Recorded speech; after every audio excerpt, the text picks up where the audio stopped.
नमस्ते, मैं वंदना शर्मा, सह आचार्य अर्थशास्त्र, गवर्नमेंट कॉलेज रतनगढ़।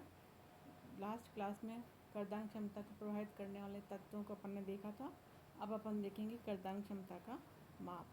करदान क्षमता का निरपेक्ष या सापेक्ष माप से ज्ञात किया जाता है। किसी भी देश की निरपेक्ष करदान क्षमता को मापने के लिए राष्ट्रीय आय सबसे उचित साधन है, अर्थात निरपेक्ष करदान क्षमता को राष्ट्रीय आय के रूप में ही मापा जाता है। फिनले राज ने कहा है कि हम वर्ष विशेष में उत्पन्न की गई कुल वस्तुओं और सेवाओं को उनसे बाजार मूल्यों पर लेते हैं और उनसे प्राप्त योग में से कच्चे माल तथा पूंजीगत वस्तुओं के उस मूल्य को घटा देते हैं। जो कुछ उत्पादन में व्यय हो चुका है, शेष जो बचता है वही उस वर्ष की राष्ट्रीय आय है। सापेक्ष, ये थी निरपेक्ष करदान क्षमता को मापने का तरीका। अब देखेंगे सापेक्ष करदान क्षमता का माप करने के लिए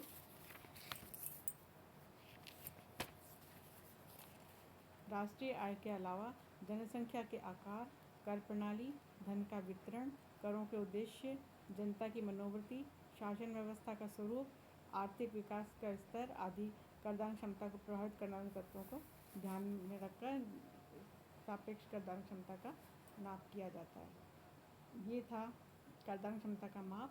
अब देखेंगे करदान क्षमता का महत्व एवं सामाजिक न्याय। करदान क्षमता का सार्वजनिक वित्त के संदर्भ में अपना खुद का महत्व है, क्योंकि करदान क्षमता के आधार पर ही करारोपण करने से न केवल कर व्यवस्था को सुदृढ़ व उपयुक्त बनाया जाता है, बल्कि एक कल्याणकारी राज्य अपने आय और व्यय नीतियों में सर्वोत्तम साम्य बैठाने में समर्थ होता है। अतः करदान क्षमता की धारणा का सार्वजनिक वित्त में काफ़ी महत्व है और वो अपन देखेंगे। वो इस प्रकार है। करारोपण में न्याय। करदान क्षमता से व्यक्ति की कर देने की योग्यता का आधार पर कर लिया जाता है। अतः सरकार को करारोपण में न्याय के लिए करदाताओं की सापेक्षिक शक्ति के अनुसार उनसे कर वसूली न्याय के अनुरूप होगी। नेक्स्ट है सुदृढ़ कर व्यवस्था का आधार। करदान क्षमता से सरकार जनता की क्षमता के अनुसार कर लगाती है, जिससे जनता को कराधिक्य की शिकायत नहीं होती है।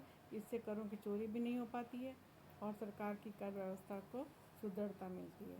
नेक्स्ट है सार्वजनिक कल्याण की अभिवृद्धि। सापेक्षिक करदान क्षमता से सरकार को विभिन्न वर्गों की आय का स्तर और उनकी करदान क्षमता का पता लगता है, जिससे सरकार अधिक आय वालों से अधिक कर और कम आय वालों से कम कर वसूल करती है।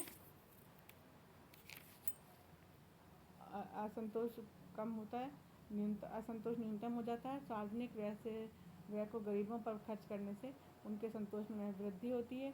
इस व्यवस्था से सरकार अधिकतम सामाजिक लाभ के लक्ष्य को प्राप्त करने में सफल हो जाती है।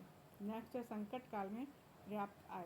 सरकार आर्थिक और राजनीतिक संकट के समय सापेक्षिक करदान क्षमता के माध्यम से पर्याप्त मात्रा में करारोपण से आय प्राप्त कर सकती है।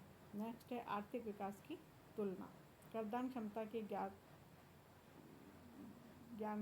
ज्ञान से देश में अलग अलग समय में आर्थिक विकास की तुलना की जा सकती है।